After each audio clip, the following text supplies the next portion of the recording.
Bismillahirrahmanirrahim. Alhamdulillah wa syukurillah. Wassalatu wassalamu ala rasulillah wa ala alihi wa ashabihi wa mawala. La hawla wa la quwwata illa billah, amma ba'd. Akhwati fiddin, a'azzakumullah. Sore ini saya diminta untuk menyampaikan materi. Sudah sampai temanya tentang apa? Menyelami samudera kesabaran bersama Al-Quran. Yang ini awalnya saya pikir sabar dalam arti yang umum, tapi kemudian saya diberitahu pengertian sabar adalah sabar dalam bertawamul, berinteraksi dengan Al-Quran. Sabar seharian bersama Al-Quran.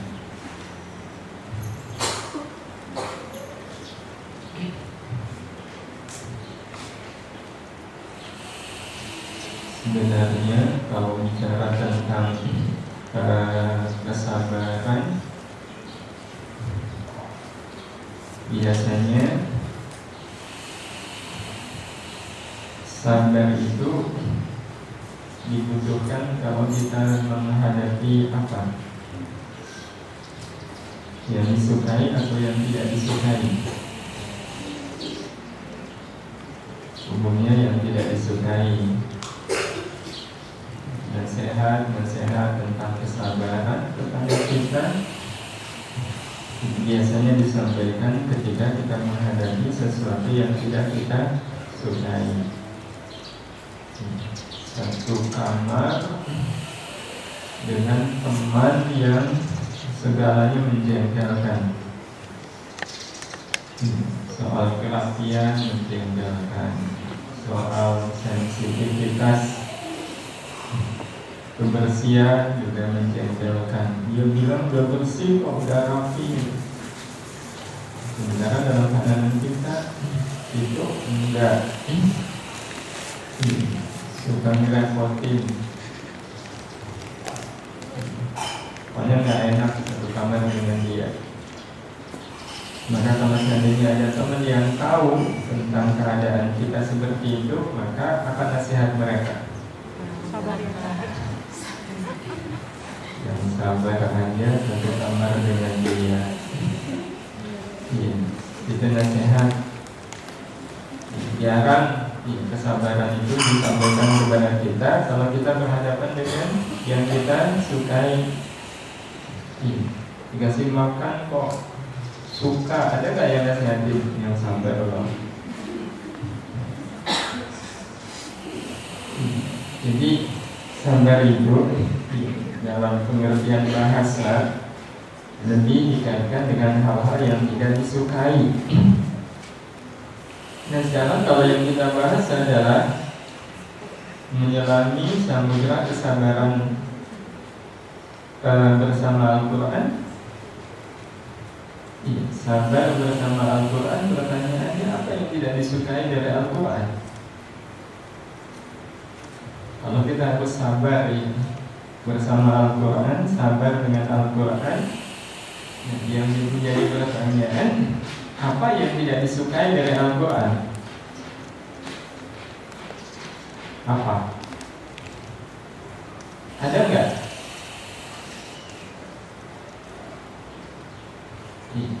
Saya baru menanya, kalau nggak ada ya berarti sudah, nggak usah dibahas.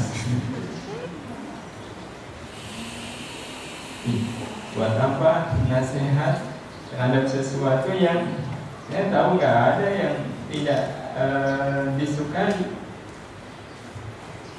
Karena itu saya perlu menanya apa yang tidak disukai dari Quran.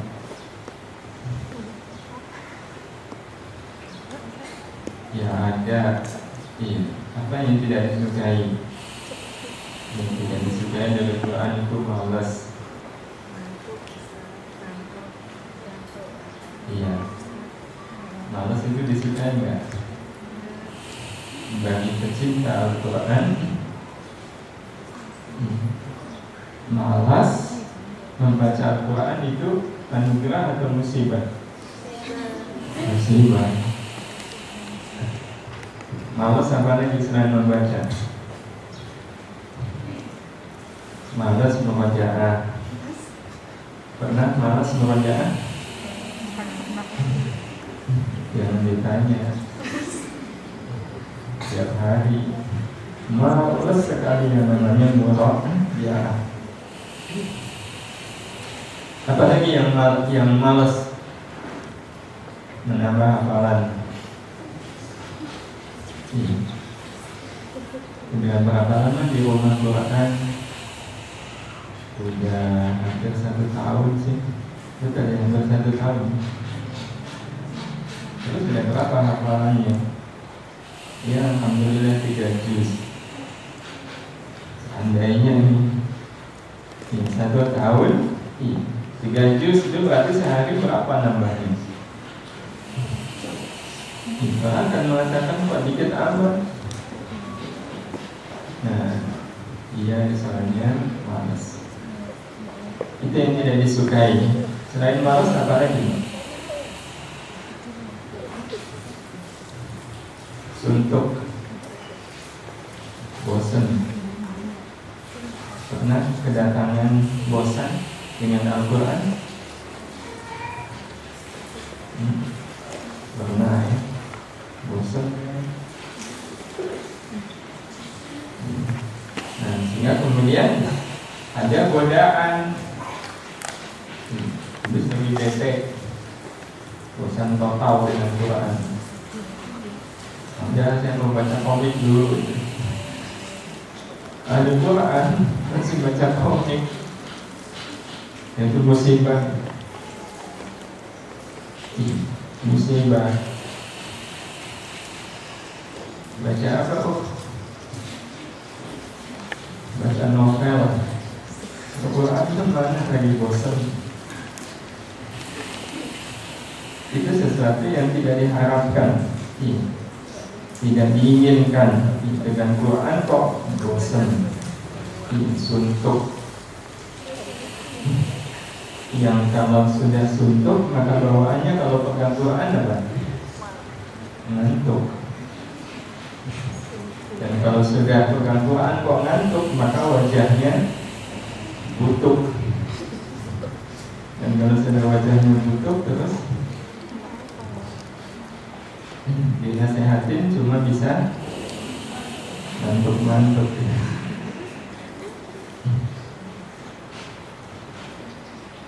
Ia beruntung pas ngantuk, mulutnya tidak nguntuk atau nguntuk. Dan jawab paham. Iya, itu yang tidak diharapkan dari Quran. Bosan. Jadi yang pertama malas, yang kedua bosan. Ya, kalau ada ahli Quran masih sempat nonton film, itu sebuah indikasi, meskipun dia tidak bilang, ya, meskipun dia tidak bicara, dia nonton film itu tandanya dia sedang bosan dengan Al-Quran. Refreshing dulu. Iya, refreshing itu berarti Quran itu menjadi apa? Beban. Iya, beban. Padahal doa yang diajarkan oleh Nabi kita Muhammad Sallallahu Alaihi Wasallam, sudah hafal belum doanya? Kalau belum wajib dihafal. Doa yang utuhnya ya. Doa yang utuh.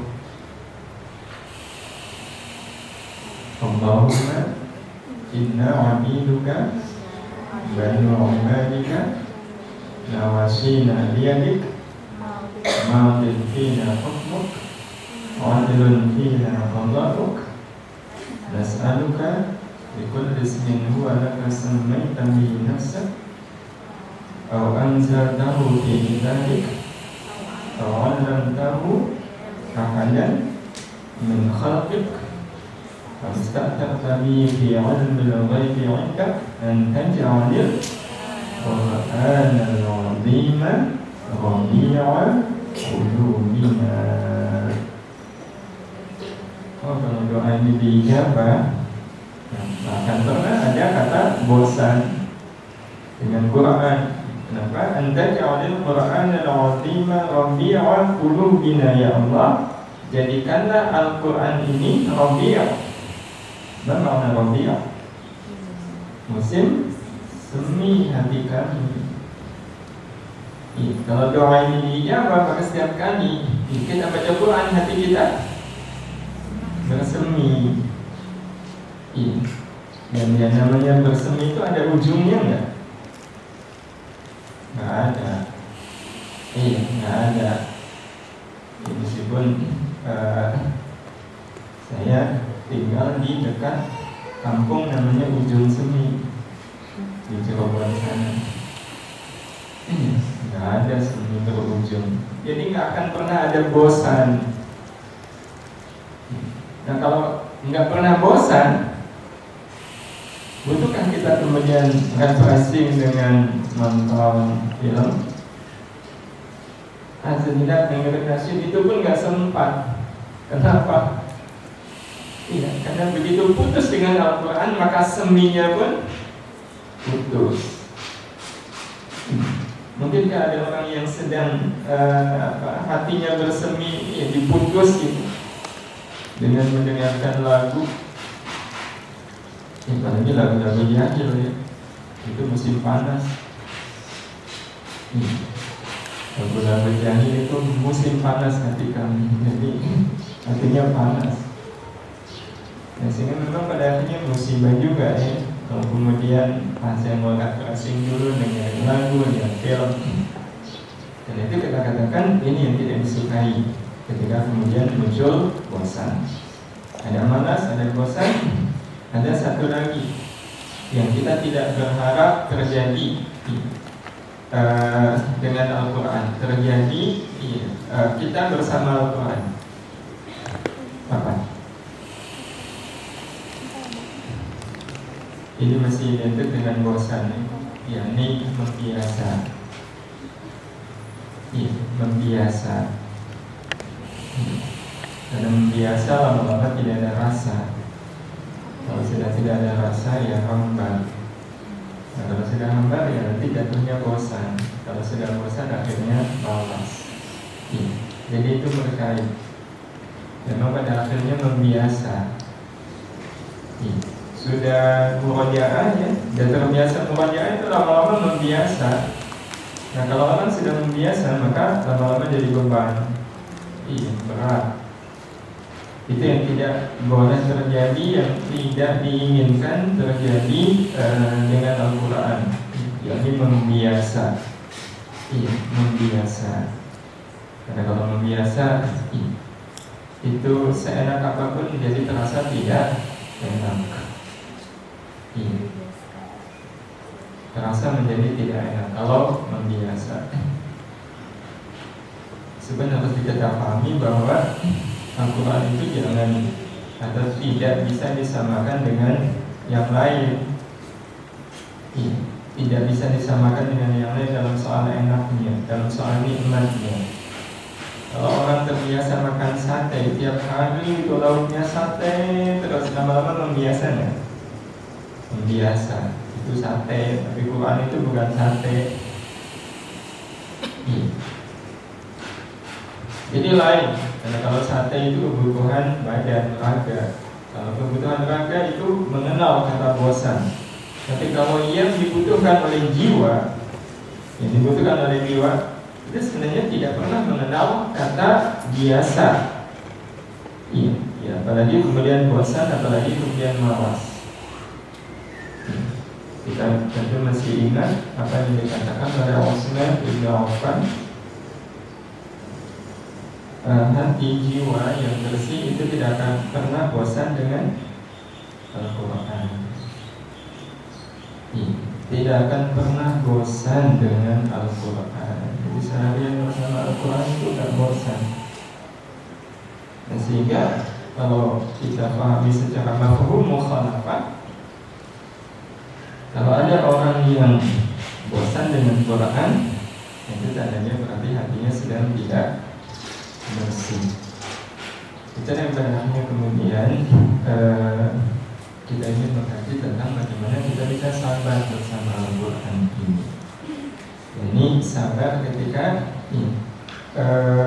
menghadapi hal-hal yang tidak kita sukai tadi. Jadi sebenarnya kesabarannya bukan menghadapi Quran. Quran itu tidak perlu dihadapi dengan sabar, tidak. Tapi yang kita perlu sabar adalah menghadapi malas, menghadapi bosan, dan menghadapi biasa. Itu yang butuh kesabaran. Sesungguhnya kalau kita bandingkan di keadaan kaum muslimin yang menghafalkan Quran antara zaman sekarang dengan zaman kami dulu, itu kalau pakai logika ya, orang zaman sekarang itu harus lebih cepat daripada orang zaman dahulu. Iya, harus lebih cepat ketimbang orang zaman dahulu. Kenapa? Fasilitas.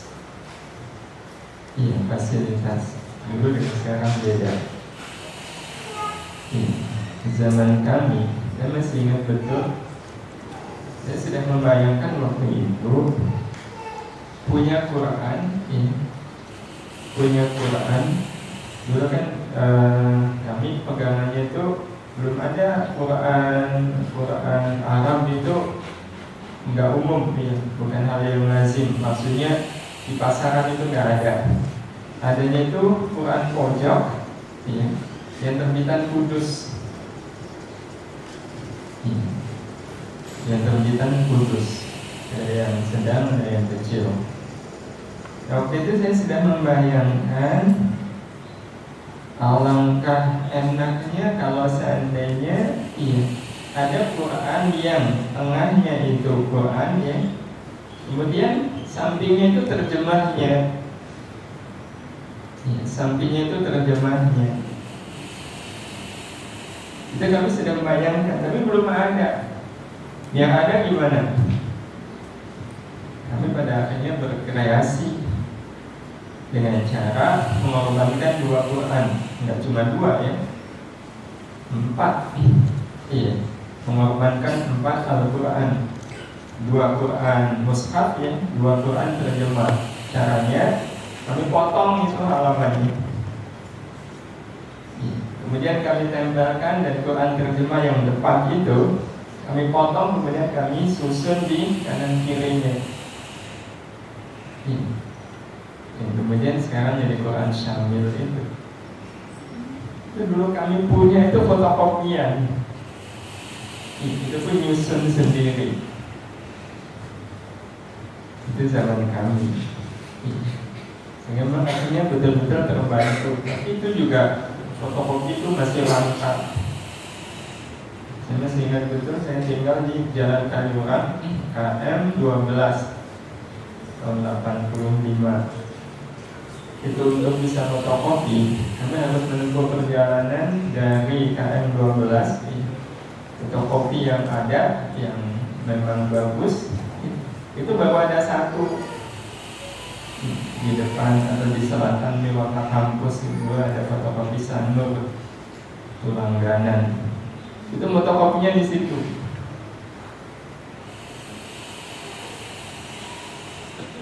Jadi sekarang itu subhanallah. Dengan harap ada apa namanya, fasilitas laptop, kemudian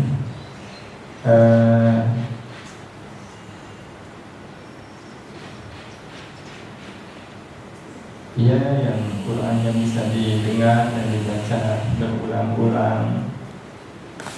Jadi minim fasilitas. Iya. Jadi harusnya program rumah Quran itu 1 tahun harus sudah khatam. Iya, 1 tahun harus sudah khatam. Tapi ya itu ya, kadang fasilitas itu harus dibayar dengan ongkos. Iya, apa ongkosnya? Nggak tahu apa ini sudah menjadi satu hukum. Justru kemalasan, kebosanan, iya, dan kebiasaan, maksudnya sesuatu menjadi kemembiasaan, itu biasanya identik dengan fasilitas. Menjadi wajada itu justru lebih dekat dengan orang-orang yang menjalani apapun dengan keprihatinan. Iya, dengan keprihatinan. Apakah kalau begitu berarti kemudian saya harus membuang fasilitas itu? Sebenarnya sih tidak. Tetapi iya, pada akhirnya ya kembali bagaimana kemudian kita sabar. Nah, kita sekarang ingin bahas tentang pengertian sabar. Sabar seperti yang tadi kita sampaikan,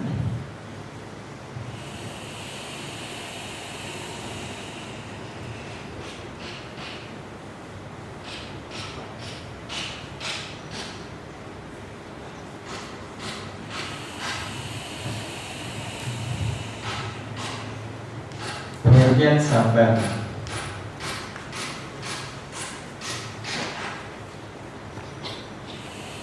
Ada satu hal yang kita lihat, ini tidak hanya sabar menghadapi malasnya kita dengan Al-Quran, tapi sabar juga menghadapi yang lain.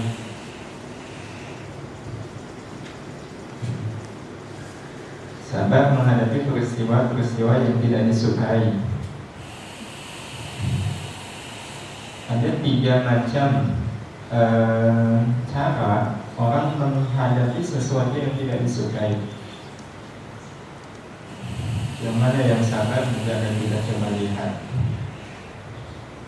3 hal itu, yang pertama adalah dengan melawan. Melawan yang tidak disukai itu, dilawan.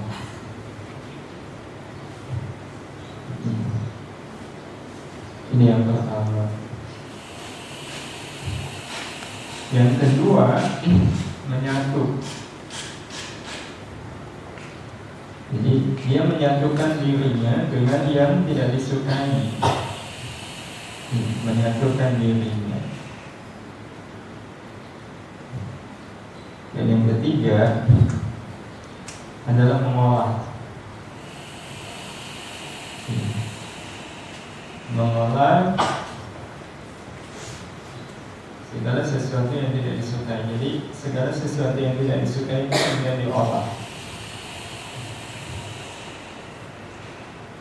Dan masing-masing orang beda-beda. Ada yang melawan, ada yang menyatu, dan ada yang mengolah. Hasilnya juga lain. Hasilnya lain. Orang kalau melawan segala sesuatu yang tidak disukai, itu hasilnya adalah masalah tidak jadi selesai, bahkan masalah jadi semakin bertambah. Melawan kemiskinan kok dilawan, itu tidak menyelesaikan masalah. Melawan kebencian, ada orang benci, kemudian kita lawan kebencian dia, hasilnya apa? Hasilnya masalah. Penghinaan dilawan, hasilnya masalah. Jadi melawan itu menimbulkan penderitaan. Sehingga orang yang melawan segala hal yang tidak disukai itu berarti indikasi dia tidak sabar. Termasuk juga melawan kemalasan. Aduh, saya malas ini. Apa kata teman? Lawan. Apa hasilnya? Babak belur. Nggak berdaya saya. Iya. Itu yang pertama. Yang kedua, kalau menyatu, apa akhirnya, hasilnya? Hasilnya berdamai. Iya, berdamai dengan masalah. Dia akan berdamai dengan segala sesuatu yang tidak disukai. Sehingga segala sesuatu yang tidak disukai itu tidak menimbulkan bahaya, tapi belum tentu bermanfaat. Iya. Dia tidak membahayakan, tapi belum tentu mendatangkan manfaat. Jadi semisal tadi kayak punya teman gitu ya, menjengkelkan sekali, udahlah saya menyatu aja dengan dia. Iya, hasilnya damai nggak? Damai gitu. Iya, dia nggak bersihan, nggak apa-apa, kan menyatu namanya. Iya, dia kemudian nyuruh kita ya ini itu, ya udah kita turuti. Itu namanya menyatu. Hasilnya betul-betul damai. Tapi apakah itu yang kita inginkan? Jadi berdamailah dengan kemalasan. Ya. Hasilnya enak gak? Enak. Iya. Menyatulah dengan kemalasan, hasilnya akan damai. Iya. Tetapi damai dalam kemalasan. Iya. Orang-orang seperti ini akan menganggap malas bukan sesuatu yang bermasalah. Dan yang ketiga adalah mengolah. Iya, mengolah kemalasan. Nah, kalau kita bisa mengolah, mengolah teman yang menjengkelkan tadi, kita olah, maka hasilnya adalah pencerahan. Hasilnya adalah pencerahan.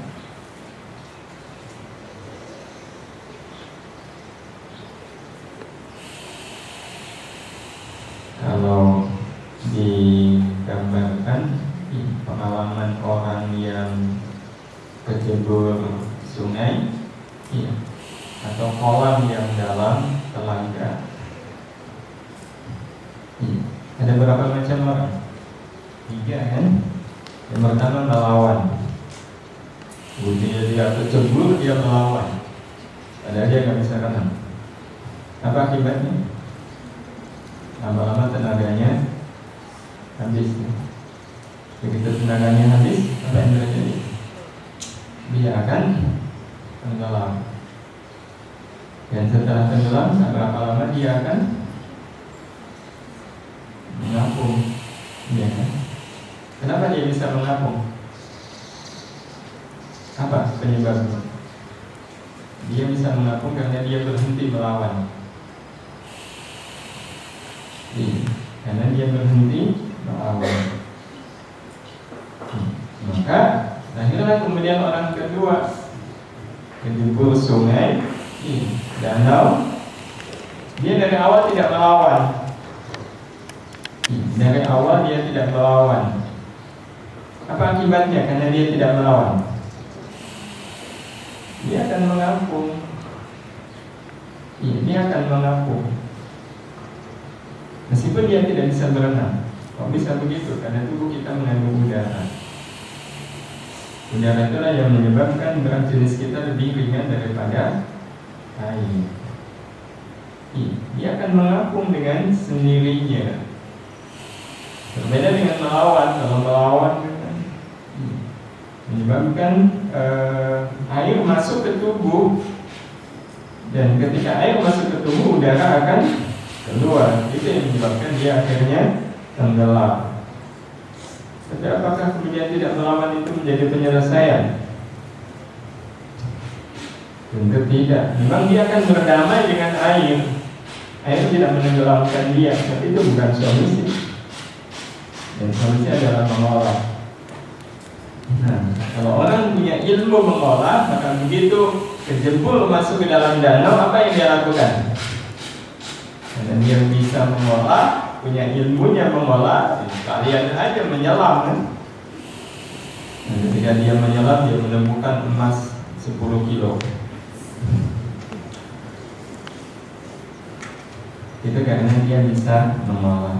Nah, karena itu sebenarnya yang paling penting soal kesabaran menghadapi Al-Quran bukan melawan kemalasan, bukan melawan kebosanan, dan bukan melawan kembiasaan, bukan pula berdamai, menyatu gitu, menyatu dengan kemalasan. Tidak. Tetapi yang kita inginkan, ini bagian dari kesabaran, adalah mengolah kemalasan. Mengolah kemalasan. Caranya sederhana. Biarkan kemalasan itu ada, jangan dilawan. Biarkan dia ada, biarkan. Nggak apa-apa. Sebenarnya malas itu datang tidak dalam kerangka bermaksud jahat kepada kita. Yang gue bilang bahwa kemalasan itu musibah. Tidak. Jadi biarin aja. Biarin, nggak apa-apa. Yang penting apa? Yang penting kita tetap baca Quran. Selesai. Boleh nggak malas tapi kita tetap baca Quran?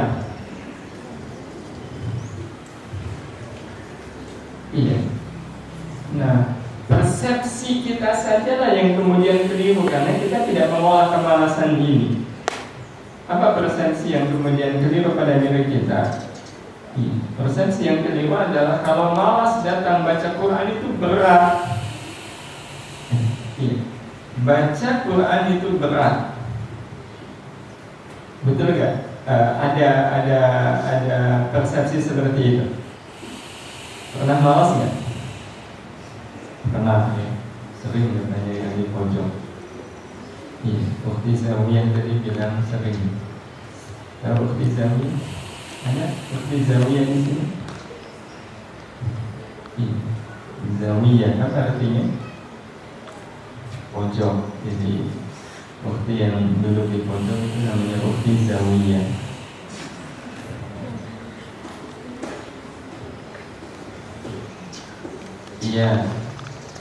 Berat kalau sudah datang malas itu ya baca Quran itu berat sekali.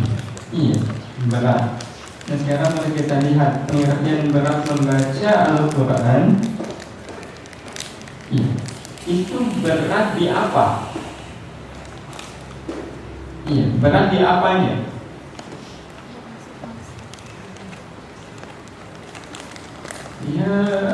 Berat di mengucapkannya. Berat di mengucapkannya. Betul-betul terbebani. Jadi satu halaman aja udah capek gitu. Sehingga kalau seandainya malam Jumat ada kesunahan baca apa? Al-Kahfi.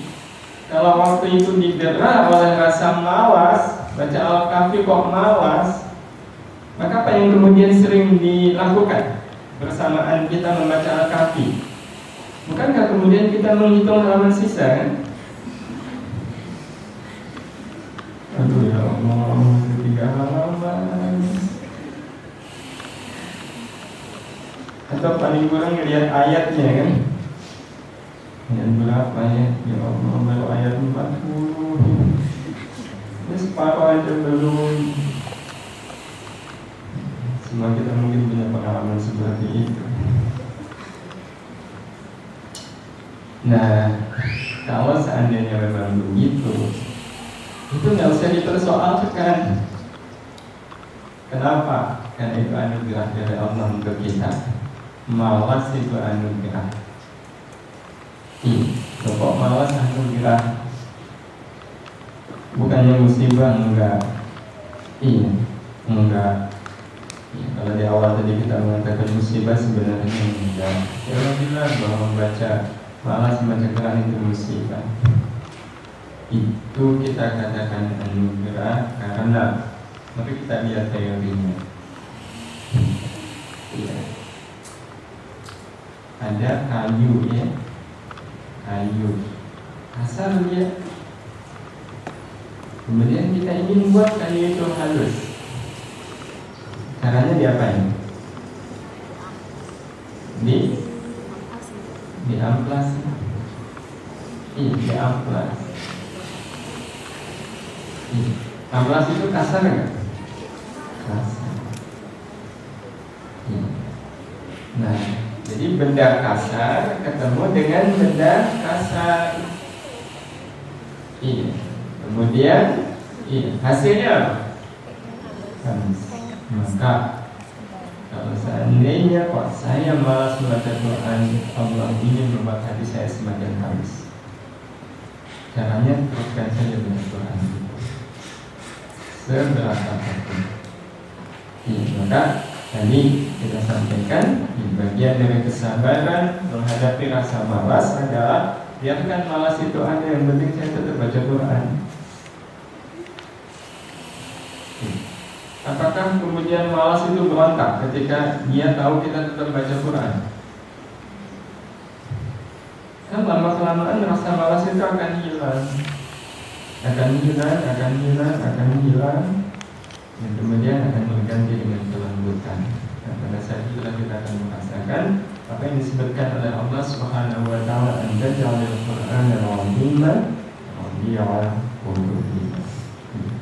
Jadi datangnya rasa malas, datangnya rasa bosan, datangnya terbiasa, itu bukan masalah. Yang penting kemudian kita tetap bersama Al-Quran. Itulah yang dimaksudkan dengan kesabaran bersama Al-Quran. Jangan ditinggalkan. Kalau ditinggalkan ya seperti kayu, tidak bertemu dengan amplas, ambril, tetap aja kayu itu kasar. Tetap aja kayu itu kasar. Apalagi kayu kasar cuma kalau orang Jawa dilus-lus gitu ya, pakai tangan. Tidak akan jadi halus gitu. Jadi itu yang kita pahami. Pengertian sederhana sabar adalah bagaimana kita terus bersama Al-Quran apapun kondisi kita. Apapun kondisi kita, kalau kondisi kita dengan Al-Quran kok rasanya lagi tidak bersahabat, jadi kita tetap kemudian membacanya, berinteraksi dengannya, menghafalkannya, memurajaahnya, insya Allah lama-kelamaan hati kita akan sangat-sangat halus dengan Al-Quran. Disitulah nanti Al-Quran meresap masuk ke dalam diri kita. Hasilnya nanti pada akhirnya apapun yang kita dengarkan dari Al-Quran itu membekas. Kalau sudah membekas, itu yang sulit lupa. Itu yang sulit hilang karena sudah membekas. Jadi ketika datang malas, syukurilah. Ini cara dari Allah Subhanahu wa taala agar hati saya lembut. Kalau hati saya lembut, maka ayat apapun yang dibaca itu akan meresap masuk ke dalam hati. Jadi itu yang kita katakan tadi, sulit untuk hilang. Sulit untuk hilang. Mungkin kita semua punya pengalaman, terutama yang sudah hafalannya banyak. Ada satu halaman itu yang bagi saya kok, saya padahal dulu membacanya itu sebentar, menghafalkannya juga sebentar, bacaannya juga nggak sering-sering amat gitu. Tapi kok meskipun saya tidak membacanya selama seminggu, kemudian saya baca ulang, itu bisa saya baca tanpa salah. Sementara halaman sebelahnya ternyata lain. Halaman sebelahnya masih salah-salah. Masih salah-salah. Sehingga mudah-mudahan dengan cara seperti ini kita bisa mengatasi problem. Problem kita kan apa? Waktu waktu untuk merajaah. Sebenarnya namanya waktu kan bisa kapanpun. Jalan dari sini ke kampus kan waktu bagi kita untuk kemudian merajaah. Karena bagi para penghafal Quran, menghafal itu gampang.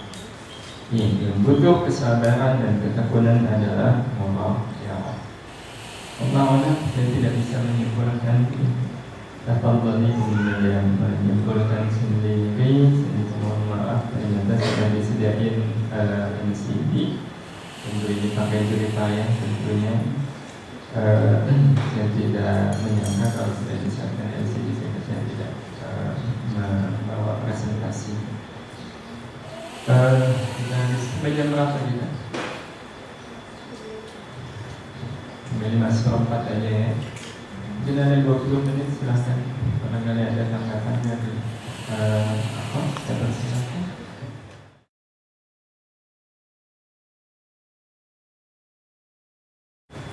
Datang bulan, masih bolehkah menambah hafalan? Ini kita semua sudah tahu itu mimbar khilaf. Ini termasuk bab masalah yang diperselisihkan oleh para ulama tentang bagaimana hukum wanita dikala dia sedang di sini haid atau haid. Ya, soalnya kalau di tempat lain istilahnya bukan haid, lagi haid.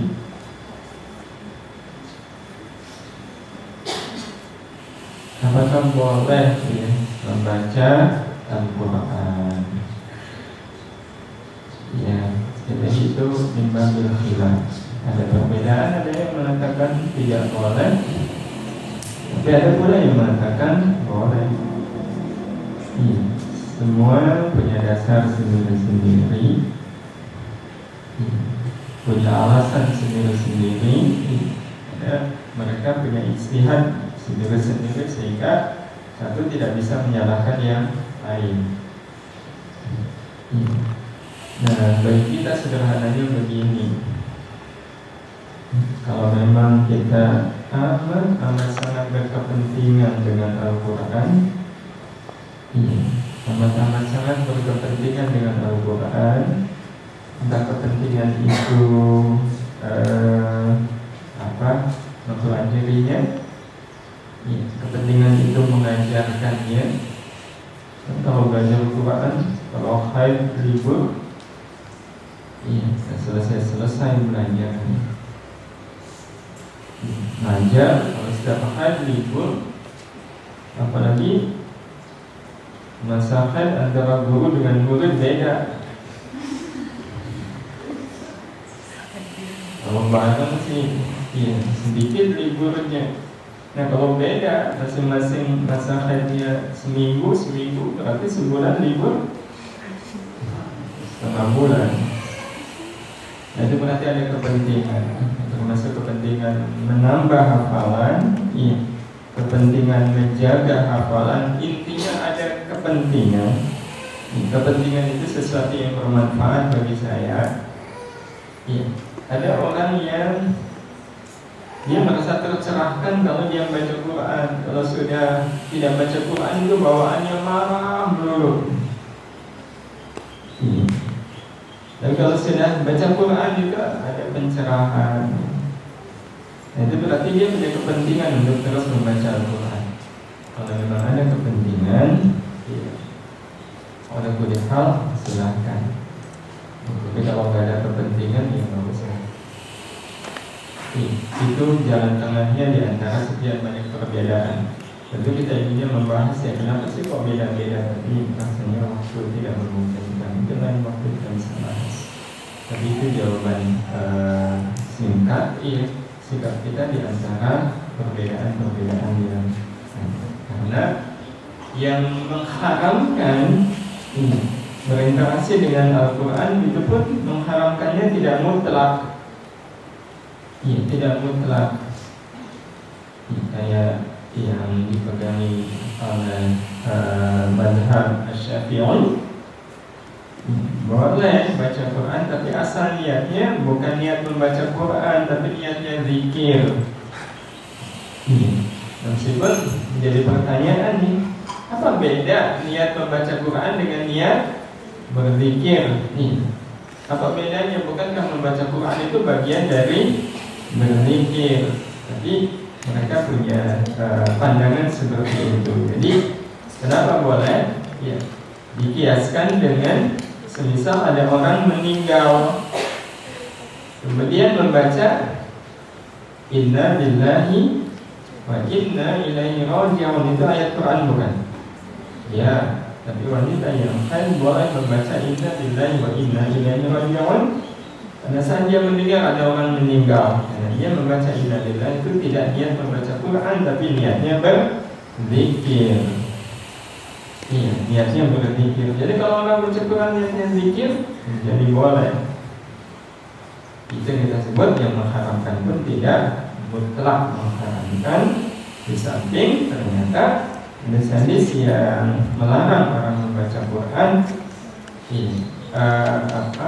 wanita ya yang sedang dalam keadaan haid, hadisnya tidak memenuhi derajat sahih. Tidak memenuhi derajat sahih. Satu hal yang sebenarnya sangat bagus ya, dari pendapat wanita yang haid atau haid membaca Quran itu membuat orang begitu amat sangat mengagungkan Quran, sehingga wanita yang haid ini sering disebut wanita yang haid itu sebagai wanita yang sedang apa? Ya kalau di kampung-kampung itu menyebutnya yang sedang punya kotor gitu. Mudah Quran itu suci. Ya, sehingga kenapa seperti ini salah satu manfaatnya adalah orang menjadi amat sangat mensucikan Quran. Sehingga ketika haid pegang Quran itu kemudian timbul rasa apa? Rasa bersalah. Rasa bersalah.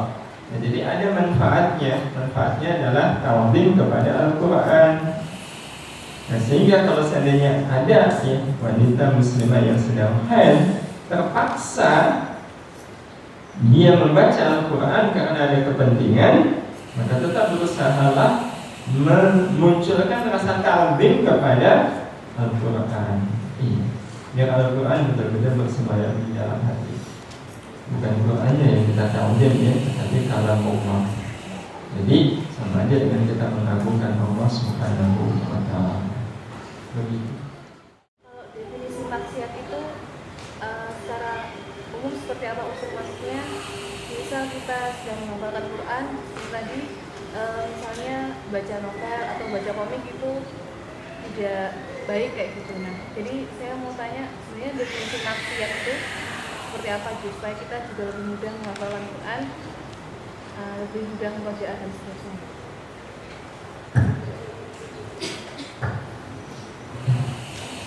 Mungkin persisnya sesuatu yang membahayakan Quran ya. Sesuatu yang membahayakan Quran itu maksudnya membahayakan hafalan kita, termasuk juga sebenarnya rasa malas ya, rasa bosan, membiasa dengan Al-Quran. Itu kalau dalam pandangan Utsman bin Affan radhiyallahu anhu itu karena ada sesuatu di dalam hati. Sesuatu di dalam hati. Gambaran sederhananya, tempatnya Quran kan di hati. Tempatnya Quran itu di hati. Sehingga kalau orang Qurannya itu sudah di hati, membacanya itu akan nikmat. Menghafalkannya itu semangat. Murojaahnya betul-betul jadi amal taat. Itu kalau Quran sudah di hati. Tapi kalau Quran belum di hati, yang membacanya malas, hafalannya juga memelas, murojaahnya apalagi betul-betul susah itu karena belum ada di dalam hati. Nah, masalahnya hati manusia itu akan diisi oleh Al-Quran kalau di hati itu tidak ada sesuatu yang tidak sejalan dengan Al-Quran. Tidak sejalan dengan Al-Quran. Jadi kalau di hati manusia ada sombong, ya Quran tidak akan ada di hati dia. tidak akan ada di hati dia. Ada maksiat gitu, ya Quran tidak ada di hati dia. Meskipun orang yang di hatinya masih ada sombong ya, masih ada maksiat gitu, mungkin saja dia bisa hafal Quran, mungkin pula hafalan Qurannya bagus, murojaahnya bagus, mungkin, tetapi ya, Quran dia itu hanya sebatas di lidah, bahkan cuma di ujung lidah.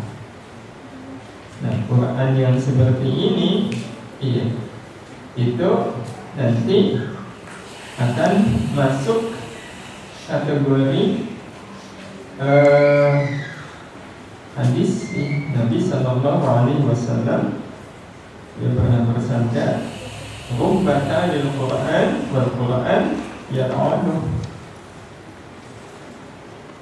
Tidak sedikit orang yang membaca Al-Quran, tapi Al-Quran itu melaknatinya. Kalau dalam doa khatmil Quran itu menjadi hujjatun alaih, bukan hujjatun lahu. Hujjah yang akan merugikan dia, bukan hujjah yang mengagungkan. Allahumma ja'alil Qur'ana al-'azima hujjatan lana la hujjatan 'alaina. Itu kalau Qur'annya tidak ada di dalam hati. Nah, sehingga bagian dari kita sabar berinteraksi dengan Al-Quran, dan ini yang sebenarnya lebih penting lagi adalah sabar menjaga hati kita, tidak sampai kemudian ada walau satu tetes sesuatu yang tidak sejalan dengan Al-Quran, walau setetes sesuatu yang berbahaya bagi Al-Quran. Dan sesuatu itu akan disebut sebagai berbahaya.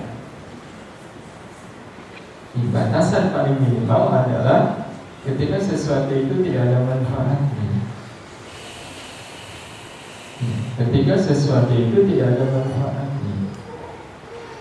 Mungkin bagi yang pernah belajar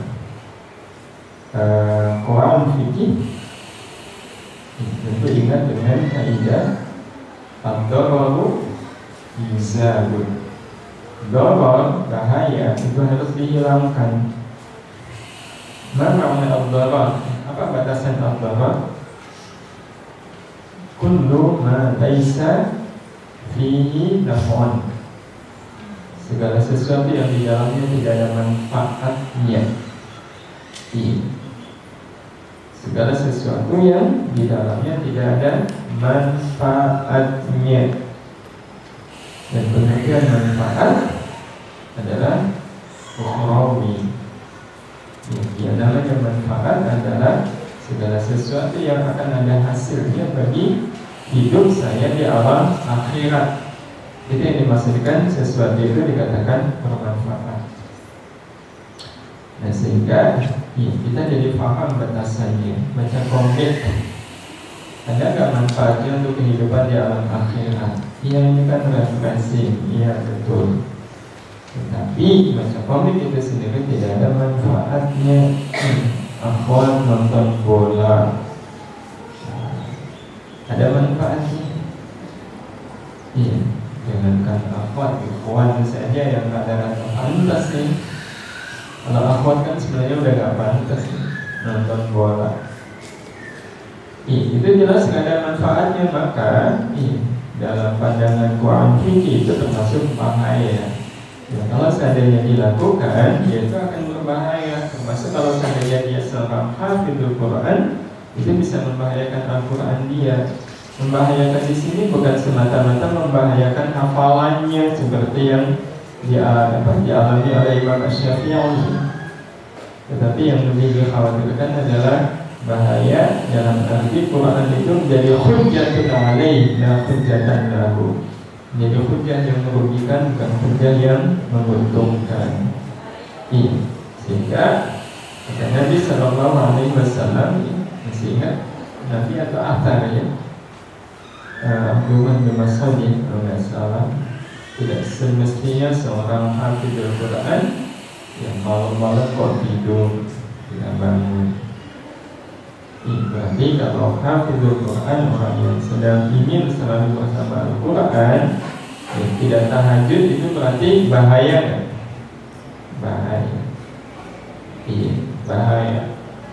Udah tahu bangun tapi nggak mau bangun. Ya lain, tentunya bagi yang tidak sengaja ya. Tapi kalau baca komik masa nggak sengaja? Itu batasannya. Perlu meninggalkan hal-hal yang sia-sia di dalam kehidupan ini.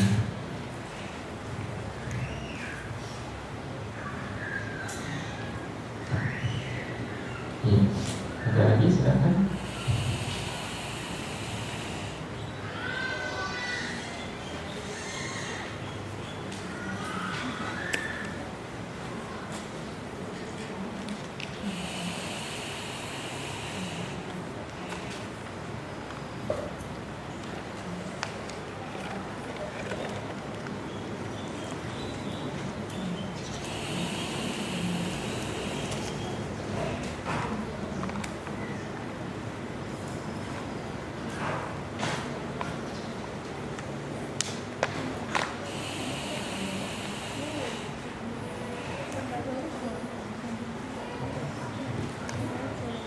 Baik, insya Allah mudah-mudahan sedikit ini bermanfaat bagi kita. Allah karuniakan kepada kita kekuatan untuk bisa sabar di dalam bertawamul, berinteraksi dengan Al-Quran, sehingga kita betul-betul menyatu dengan Al-Quran, dan Al-Quran pun menyatu dengan hati kita. Kita betul-betul berusaha menjaganya agar selamanya ada di dalam hati kita, dan Al-Quran sudah ada di dalam hati kita. Insya Allah kalaulah kita hafal, itu bermanfaat bagi kita. Kalaulah kita membacanya, karena membaca itu pun bermanfaat bagi kita. Mohon maaf dalam hal yang kurang berkenan. Subhanallahumma wa bihamdika, asyhadu an la ilaha illa anta, astaghfiruka wa atubu ilaik. Assalamualaikum warahmatullahi wabarakatuh.